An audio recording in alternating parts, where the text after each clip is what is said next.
Here we are in Module 15. We've got two big things in this module to think about. The one you're probably most concerned with is the final exam. The other one that you're probably less concerned about is the peer evaluations for the final project. So let me start with the exam. It's going to be a lot of written stuff related to the materials we've seen throughout the semester. The emphasis is on thinking your way through things and trying to do a good job of reflecting the views of past economists. It's open book. There is a time limit of 24 hours once you open the exam, so make sure that you're setting yourself up with a block of time when this is going to be your primary focus. My recommendation would probably be to do something like start it at noon on a day that you've got the next 2 days off.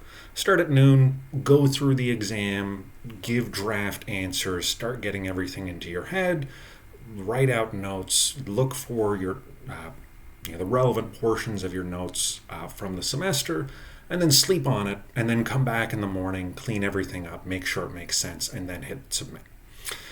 If you've got any questions about that, just ask in the usual places. Now, the other big thing that I want to talk about right now is the peer evaluations. Let me flip over to peer evaluations I've used in a previous class to give you a little idea of what I'm looking for here and some problems I've had in the past. Now, the big problem I have with peer evaluations is that inevitably a lot of students will just give full points because they feel uncomfortable about giving an honest assessment, or maybe they just don't know what an honest assessment looks like.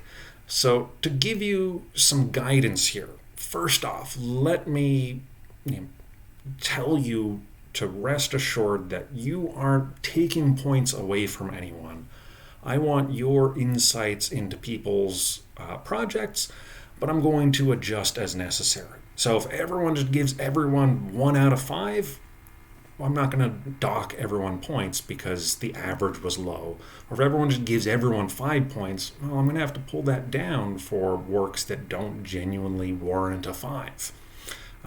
So the way to think about these is sort of in a grade level. Now, this is kind of an old school view of grades, but this is what grades are supposed to mean. A, B, and C, these are average and above average. D is barely passing, and F is you didn't pass. But a way to think about this is if you're looking at a work, you're looking at someone who did a really good job. If this was a work environment, you would think this person should get a promotion right now. We need to, for the company to succeed, we want to make sure that we retain this talent. If we're thinking in terms of school, you might be thinking about the performance you'd get from someone who was able to put a lot of time into this, had a lucky semester where things went their way. A is exceptional, right? Not everyone gets A's, except at Harvard, but they're paying a lot of money for those A's, but they don't mean anything if everyone gets them. So reserve those top points for the truly exceptional works that you see in this class. Don't think that by giving everyone a 5 and everyone giving you a 5 that you're going to get full peer evaluation points. All that does is make it that much harder for me to distinguish between the projects that you all really think warrant extra attention and distinguish those from the ones that maybe don't warrant so much extra grades. So A, that's like exceptional. B is above average, right? It's better than passing. It's not super great. It's not A, it's not amazing, but it's very good. C is good. C is passing. It is roughly sort of middle of the road performance. Someone who is a solid college student, but maybe had other things going on, which, who doesn't? So C is sort of what we should expect to see, sort of middle of the road, most of the work to look like most of the time. Now, of course, this is kind of an odd case because you are all econ majors, and so we're going to expect more A and B performance. C would be more of the grade you would expect in a class that's outside your major. And in terms of the peer evaluations for the final projects, here we're going to be maybe a little harsher than what we might expect for the actual overall grades. But C is just sort of someone who did the work, you know, maybe it wasn't their best thing they did this semester, but it certainly met the requirements. It did good college level work. C is good, right? It's not very good, it's not exceptional, but it's good.